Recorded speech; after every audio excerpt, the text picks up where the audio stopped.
tout cas pour cette très belle cérémonie, mais y associer également tous ses amis, parce que j'ai compris que c'est la famille de la culture qui se retrouve à travers le poète Amadou Lamine Sall, qui est en fait une personnalité mondiale, qu'on m'a connu.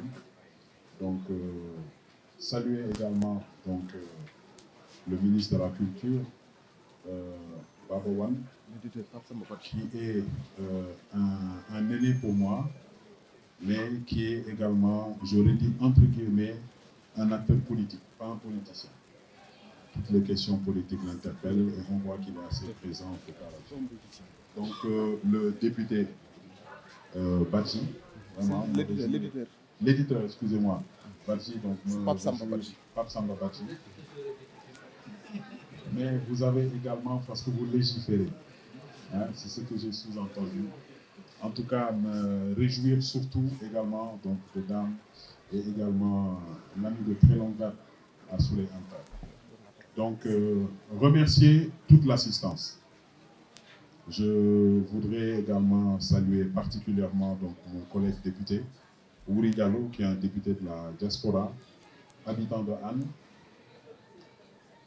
Saluer tout le conseil municipal, en tout cas la délégation qui m'accompagne, le premier adjoint au maire à qui je voudrais remercier pour avoir bien organisé cette délégation, et également donc Ndiaga Diop, Ousseynou Fall, le délégué de quartier, remercier Nyangbalo, Papalo, et vraiment toute l'assistance. Ce que je voulais tout simplement dire, c'est que si nous nous sommes tous retrouvés aujourd'hui ici, ce n'est pas par hasard. C'est quand même un fils de Anne, j'aurais dit l'un des premiers cadres distingués de Anne, et je préciserai Yarach, qui est à l'initiative de cette rencontre. Pourquoi? Parce qu'il a sorti un ouvrage et il a voulu choisir un lieu très symbolique. Donc, ce centre communautaire que nous appelons centre communautaire Alioussé. Pour El Hadj Mbaye Sarr, le nom, mais celui qui a l'initiative, c'est un peu pour faire un clin d'œil à Alioussé, qui est toujours, en tout cas, loin des caméras. Vraiment, pour remercier encore une fois ce joyau. Parce que pour la petite histoire, c'est extrêmement important. Nous sommes là pour un but bien précis, c'est vrai, parler de poésie, parler de l'ouvrage de Souley Anta, mais également, moi, je voulais en profiter pour surtout remercier Alioussé, qui a été un agent communautaire et qui a toujours voulu œuvrer pour le communautarisme. Donc, Alioussé Djeredjeuf. Merci encore, Alioussé, et sur tous les fronts. Mais également le centre qui porte le nom de Mbaïsa, qui a été l'un de nos notables, un délégué de quartier ici, à qui je voudrais saluer toute sa famille ici présente. Je suis malheureusement très mal placé pour parler de Souley Anta, parce que je peux dire que j'ai été peut-être la dernière personne, malheureusement, à l'avoir connu. Connu physiquement. C'est vrai qu'on ne se connaît pas. On ne s'est même jamais vu physiquement comme ça. Mais vous avez un intermède, vous avez un représentant qui est omniprésent là où il faut. C'est Makhtar Diop.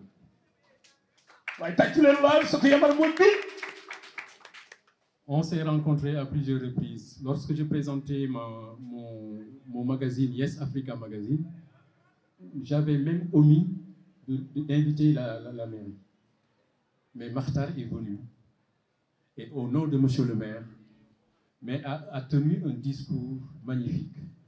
Merci encore une fois pour ta présence là où il faut. Monsieur le maire, vous ne pouvez pas imaginer mon bonheur parce que je suis quelqu'un de très sentimental. Je suis un sentimental. Et je sais que Baba Wan est un sentimental. Samba Badji est un sentimental. Amadou Lamine Sall, il est au sommet quand on parle de sentimentalisme. Alors, je voudrais vraiment remercier tout le monde. Votre présence ici démontre votre attachement, pas à ma personne, mais à Yarach. Nous sommes des enfants de Yarach. Et nous sommes partout dans le monde fiers de décliner notre identité yarachoise. Iboudien ne dira pas le contraire. mon camarade de classe. Nous donnons ben table banc. Alors donc je voudrais vraiment mettre tout le monde dans le même paquet de magnanimité et vous dire merci. Merci particulièrement à Mamoudou Faye qui vient de Moscou. Merci à mes neveux étudiants qui viennent de Moscou aussi, Omar Sow, Ibrahim Diaw et Mamoudou Diako et qui encore? Il y a un quatrième. Et Gaï, hein? Voilà. Je ne peux pas remercier tout le monde individuellement. Je remercie Mbagnick Diop qui est là. Je remercie mon ami, mon frère, mon partenaire économique, Maudou Diop, ici présent. Nous avons voyagé un peu partout avec lui dans le monde. C'est un homme d'affaires, un Ndongo Dara qui n'a pas fait l'école française, mais qui m'étonne quand nous entrons dans des transactions commerciales, financières, etc. Il est beaucoup plus fort. Alors là, quand il s'agit de ça, je me mets derrière lui. Je voudrais vraiment parler particulièrement d'abord de Amadou Lamine Sall, à qui nous avons dédié cette journée. Yarach a eu le grand honneur de le recevoir. Je crois que c'est le premier endroit où il a mis les pieds après le Maroc. Il vient du Maroc, auréolé par le roi Mohamed VI. Amadou Lamine Sall, ce n'est pas seulement la poésie. C'est le plus grand poète francophone de nos jours. On le lui reconnaît. Mais Amadou Lamine Sall, c'est aussi Senghor. On le considère comme l'héritier, le principal héritier de Senghor. Babawan ne va pas me démentir, lui qui était un ami au fils de Senghor.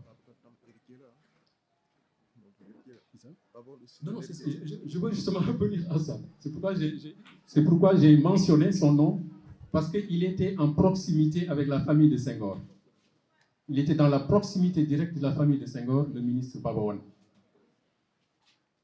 C'est vous dire donc que Yarach a eu un grand privilège aujourd'hui de recevoir ces grandes personnalités, ces sommités. Amadou Lamine Sall, c'est la générosité. Amadou Lamine Sall, c'est la piété, c'est la foi en ce pays. Je n'ai pas vu une personne qui aime autant le Sénégal que Amadou Lamine Sall. Et cet amour pour le Sénégal,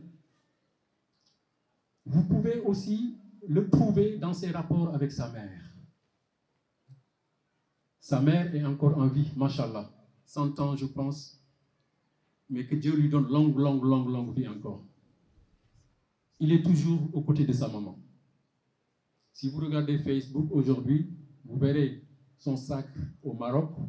Il est venu avec le trophée qu'il a remis à sa mère. Et il s'est mis sur ses épaules. Avec sa mère, c'est un enfant. Avec nous, c'est un grand homme. Alors, Amadou, je tenais vraiment à dire ces mots à ton endroit et rappeler aussi une séquence temporelle que nous avons vécue ensemble à Moscou. En 2004-2005, quand nous avons réouvert l'ambassade du Sénégal à Moscou, il y a eu un premier événement culturel. Et comme je gérais la culture, j'ai dit il faut qu'on invite Amadou Lamine Sall. Il y avait le premier festival mondial de la poésie slave. Les Slaves, ce sont les Russes, les Ukrainiens, les Biélorusses, les Slovaques, etc., etc. C'est un grand monde, le monde slave. Alors, c'était le premier festival slave et on m'a donné l'autorisation, la possibilité d'inviter un Sénégalais. J'ai invité Amadou Lamine Sall, le poète. Alors, quand il est arrivé, lors de la cérémonie, il s'est produit un miracle. Il s'est produit un miracle parce que Amadou Lamine Sall est traduit en russe. Oui, sa poésie est traduite en russe depuis les années 80. J'étais encore étudiant en Union soviétique. Alors, qu'est-ce qui se passe? Dans la salle, se lève un homme qui a dit « c'est moi qui traduisais ces poèmes hein, du français au russe ». Ils se sont embrassés, les larmes aux yeux, c'était un miracle. Mais tout ça parce que l'homme mérite ça. Il n'y a pas de hasard. Alors, il a été le poète le plus applaudi lors de ce festival. Et j'en suis sorti moi-même ragaillardi, parce que tout le monde parlait de la poésie sénégalaise. J'ai enseigné la langue française au Centre culturel français de Moscou, et je faisais lire les poèmes de Amadou Lamine Sall à mes étudiants russes. Alors, c'est vous dire que l'homme est d'une très grande dimension. Il aurait pu dire non soleil, Yarach, oh là là, Yarach, bon, je sais pas quoi, bon, les conditions peut-être, bon, Yarach a changé en tout temps. Hein. Yarach est devenu une ville mais magnifique. Amadou. Il est très humble, il a accepté de venir. Il m'a dit, Soleil, tu m'appelles n'importe où j'arrive. À Paris, je suis allé à une soirée qu'il a organisée autour de sa poésie. Et je suis intervenu. Mais je vais vous raconter quand même une histoire pour vous dire combien, quelquefois, il ne veut pas que je raconte cette histoire, mais je vais la raconter aujourd'hui, juste pour parler de la dimension de l'homme. Les journalistes, vous pouvez noter ça. Abdoulaye Wade, à un certain moment donné, a voulu nommer Amadou Lamine Sall ambassadeur à l'UNESCO à Paris. Et il l'a reçu en lui disant, Amadou, tu es une belle signature, j'ai besoin de quelqu'un à l'UNESCO parce que nous avons des problèmes là-bas. Je veux vous nommer ambassadeur. Amadou Lamine Sall sort de cette audience, rentre chez lui, mais un ministre de la République l'appelle pour lui dire, ce n'est pas des secrets d'État ce que je suis en train de révéler ici, pour lui dire, Amadou, j'ai une bonne nouvelle pour toi, mais j'ai aussi une mauvaise nouvelle pour toi. Il lui dit, Amadou, tu sais, le président m'a parlé, il veut te nommer ambassadeur à l'UNESCO à Paris. Amadou lui dit, mais oui, il m'a reçu, on en a parlé. Ben, il lui dit, ça c'est une bonne nouvelle. Mais la mauvaise nouvelle, c'est que les gens sont en train de dire du n'importe quoi au président. Ils sont en train de dire que vous êtes un rebelle, vous êtes un opposant. Personne ne peut vous orienter, vous canaliser. Mais je vais régler le problème. Bon, nous qui étions dans le système, comme on dit, on sait comment ça se passe, ces choses-là. Abdoulaye Wade recevait ce qu'on appelle des parapheurs pirates. Parce que le parapheur, quand ça arrive chez le décideur comme M. le maire, s'il n'est pas très prudent, il ne relit pas, il signe, et puis ça passe. Alors, il a été victime d'un parapheur pirate. À sa place, Abdoulaye Wade a signé un autre décret. Et nous savons. Et cet ambassadeur, quand il est arrivé à l'UNESCO, ce fut l'ambassadeur le plus catastrophique de l'histoire du Sénégal à l'UNESCO. Amadou, je devais raconter ça. Bien. Amadou Tidjane Wane, vous le connaissez, vous le lisez régulièrement. Amadou Tidjane Wane, c'est un Sénégalais, mais qui aime tous les Sénégalais. On peut le considérer comme un jumeau. Donc Anne a le privilège d'avoir ces gens-là aujourd'hui, mais c'est extraordinaire. Quelqu'un m'a dit, on n'a jamais eu un ministre de la Culture, on a eu une seule fois un ministre de la Culture, c'était Amadou Tidjane Wane. Mais il a fait long feu. Baba. Il a fait long feu, hein? Et aux journalistes et aux autres, j'explique. Quand on dit il a fait long feu, ça signifie qu'il n'a pas duré. Il y a beaucoup de gens qui pensent que quand vous dites il a fait long feu, il a duré. Faire long feu, ça signifie ne pas durer. Parce que lui aussi, il y a une histoire derrière, mais celle-là, je ne vais pas vous la raconter, parce que je ne veux pas que vous sortiez d'ici avec des histoires sombres du genre que je vous ai raconté à propos de Amadou Lamine Sall. Donc, Baba, merci beaucoup. Merci. Merci à Pape Samba Badji, c'est l'éditeur de ce livre. Pape Samba était un rastaman. Je ne le savais pas. Il avait des dreadlocks. Mais tout change. On évolue. On va vers le meilleur ou vers le pire. J'ai su qu'il était rastaman avec l'anniversaire de Bob Marley. C'est là où j'ai appris qu'il avait même des dreadlocks, etc., etc. Bon, lui, c'est lui qui a fait ce livre-là. C'est un grand éditeur, mais c'est aussi un auteur, un écrivain. Alors, après tout cela, après toutes ces paroles consacrées à mes amis, je veux aussi parler du député de la diaspora, Amadou Diallo. Il pouvait ne pas venir, mais il est venu. Dieu sait que je ne l'ai pas invité. Je ne sais pas par canal il a eu l'information, mais il est venu. Merci. Merci à tout le monde, vraiment merci à tout le monde. Merci à André Payet, Mortar Diakoumpa du CG Tolbiac, Djibi Djoum, mais vraiment merci aux femmes qui sont là. Alors maintenant, je vais parler un peu de poésie, de ma poésie. Et je vais le faire en présence de 2 grands poètes, ou de 3 grands poètes qui sont là. Et pour faire court, pour ne pas trop vous charger de paroles qui ne sont pas forcément utiles, je vous dirais que moi, j'étais en diplomatie et j'ai souffert en diplomatie pendant 15 ans. J'ai souffert en diplomatie parce que la diplomatie, ce n'est pas le monde du sentiment. Ce n'est pas le monde des fibres. C'est le monde du calcul froid. Certains diront même que c'est le monde de l'hypocrisie. Moi, j'en ai souffert. Donc, je suis resté 15 ans où la poésie bouillonnait en moi. J'ai à peu près une centaine de poèmes qui peuvent tous être édités après ça, que j'ai sortis en moins d'1 année. Alors, j'écris parce que je n'ai pas d'autre moyen d'exprimer mes ressentiments. Quand je vois quelque chose qui me fait mal, j'écris. Quand je vois quelque chose qu'on peut magnifier, j'écris. Mais j'écris surtout pour le Sénégal et pour l'Afrique. Quand vous lirez ce livre, vous verrez qu'il y a beaucoup de cris de cœur qui sont liés à ce qui se passe aujourd'hui dans notre pays. Le Sénégal est devenu un pays étrange. Le Sénégal est devenu un pays où on tue. Le Sénégal est devenu un pays où on emprisonne à tout va. Le Sénégal est devenu un pays où on s'invective, où on s'insulte. On ne prend plus de hauteur. Le beau n'existe au Sénégal que chez les artistes. Il n'est pas partagé.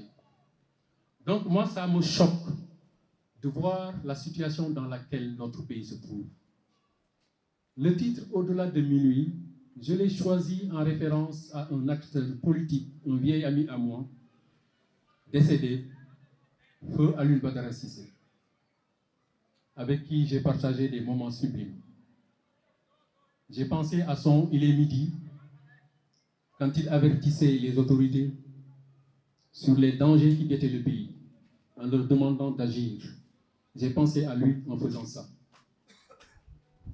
Je ne vais pas être très long. Évidemment, dans le recueil, vous trouverez des traces de Yarakh Tefes. Yarakh nous suit partout. Yarakh est un endroit bizarre, c'est un endroit étrange. Quand vous êtes à Yarakh, vous avez envie de quitter Yarakh rapidement.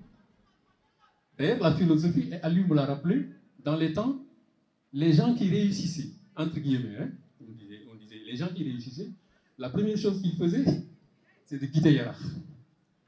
Ils vont chercher demeure ailleurs. Mais heureusement, ce rythme ou ce rituel est cassé. Les Yarakhois aiment bien rester à Yarakh aujourd'hui, à l'image d'Aliou Sey. Aliou m'a dit, écoute Souleymane, moi je ne peux habiter nulle part qu'à Yarakh. Moi j'ai habité ailleurs parce que j'étais contraint. Mais mon rêve le plus cher, c'est de revenir à Yarakh. Alors, vous trouverez des notes de Yarakh, des traces de Yarakh, Tolouma, Ibrahim. Hein? Dans mon premier roman que j'ai fait qui s'appelle Tavarish Gay, j'ai plus parlé de Yarakh parce que j'ai rappelé les Diabel que vous connaissez, Iboudien, hein, Lakouya, hein, là où on versait les ordures, parce que c'était à Yarakh d'abord. Hein? Voilà. Bon, la mer, la plage, le parc Anne, Tolobour, etc., etc.